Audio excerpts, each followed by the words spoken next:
This is the brand new Aprilia Tuono 457, a motorcycle that we have been itching to ride ever since we were completely blown away after trying the RS 457, which also happens to be the 2024 Living It Up Motorcycle of the Year. So we all know how much I love that motorcycle.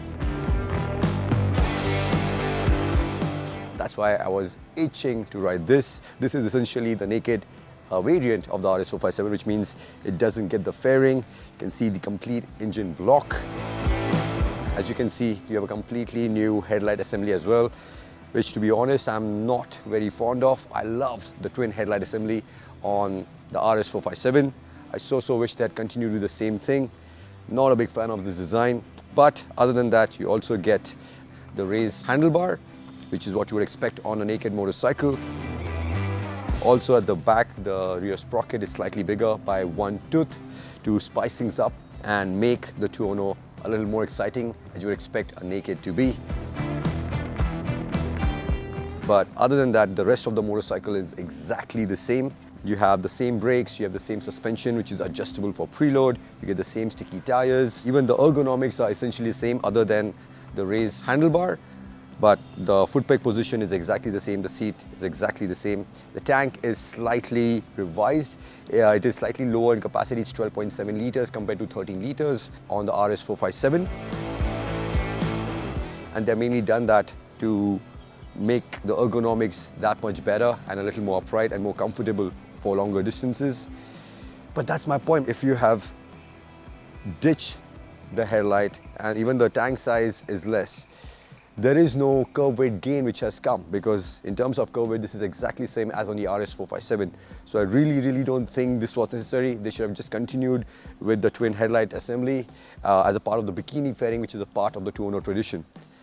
But I'm going to stop cribbing about the headlight and I'm going to continue with the motorcycle, which promises to be a whole lot of fun. But is that really the case?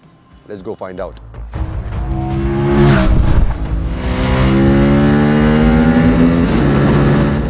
What do I make of the Tuono 457? Well, no surprises really. I have always loved this engine, the way it sounds, the way it delivers the power, the huge fat torque band that you have. And now with the bigger sprocket on the Tuono, it's become that much spicier, that much more fun. It can turn into a hooligan if you're in a mood for it in a flash. The bigger sprockets also help with the tractability. You can now afford to ride even in the fourth gear in the city because you're always in the right torque band. And yeah, the engine continues to pull seamlessly even from 2000 RPM, even the fourth gear. Just dial in the gas and it'll pull cleanly. It's really refined as well. Just like on the RS 457, you can feel a little bit of buzz in the higher RPM, but capability of the motorcycle to always allow you to ride in a gear or two higher also means then that is kind of negated. And even on this one, you can easily cruise. The engine is capable of cruising 130, 140 kilometers an hour all day long. Now, were we able to do that on Nandi Hills? Absolutely not. So I cannot really tell you about how bad the wind blast is on those speeds. So that remains to be seen. We'll have to ride the motorcycle a little bit longer to give you an answer about that. The raised handlebar though definitely makes for a much more comfortable triangle. The foot peg position, the seat position has remained the same, and the handlebar now just means that you're in a nice upright position. Already on the RS 457, the seat wasn't the most comfortable. Didn't have enough padding for longer distances. The seat hasn't really changed much, and now with this upright riding position, I think the 800mm seat, it's quite accessible. But I think for my 5'11" frame, I would need like a taller seat like I've seen on the Duke 390. 820mm seat, I think will fit my frame much better. Another thing about the engine was the heat. Now on the RS 457, already the engine did not heat up too much. Even if it did heat up, go up to 102, 103 in chock-a-block traffic, as soon as you started moving, the temperature would drop immediately. But the problem with the RS 457 was with the fairing, the way it was designed, it would divert all the heat straight onto your thighs, making the saddle not the most comfortable place to be in. With this motorcycle, surprisingly, I did not really feel that problem. Now we have been riding pretty much all day, all morning. It's around 12 o'clock now, and still the heat did not seem to be that much of an issue. So that's a big, big plus that the Tuono brings to the table compared to the RS457. The handlebar also helps with the agility of the motorcycle. It's nice and wide, giving you a lot of leverage compared to the clip-ons. So riding the Tuono in the city is going to be a breeze. You can easily slice and dice through traffic. It's also quite compact, making it a really, really good commuter. And the same aspect continues to shine on even when you attack the corners, because Nandi Hills is a place where you have continuous left and right. It's a really winding road, and that's where the agility of the motorcycle really shone through. Was a lot of fun to ride the motorcycle fast, was very easy to handle. The chassis continued to shine on. But the only place where it left me a little bit wanting was again the brakes. Now, for whatever reason, I always ended up triggering the ABS far too often than I thought I would, especially riding on the road. Because again, the pace was not that high. And also, after a few fast laps up and down Nandi Hills, I could already feel the brake lever coming in a fair bit, a problem which we have already seen on the RS457.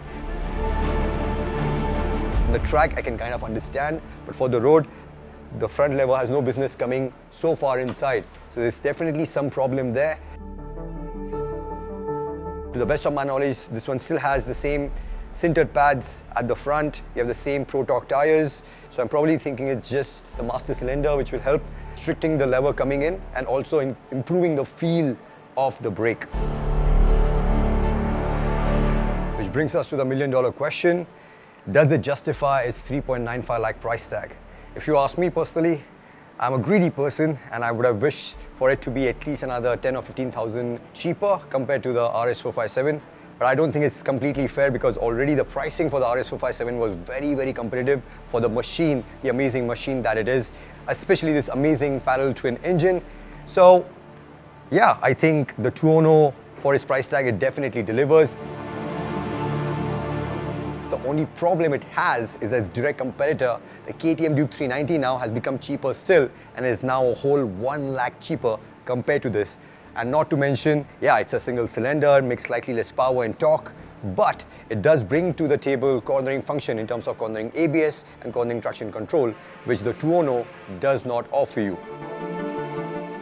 But which is the better motorcycle of the two? That we can find out only when we ride them back to back. I've always loved the Duke 390, and now already this is proving to be a big, big competition for that bike, but we have to ride them back to back to know which one can definitely take home the title of the better naked motorcycle.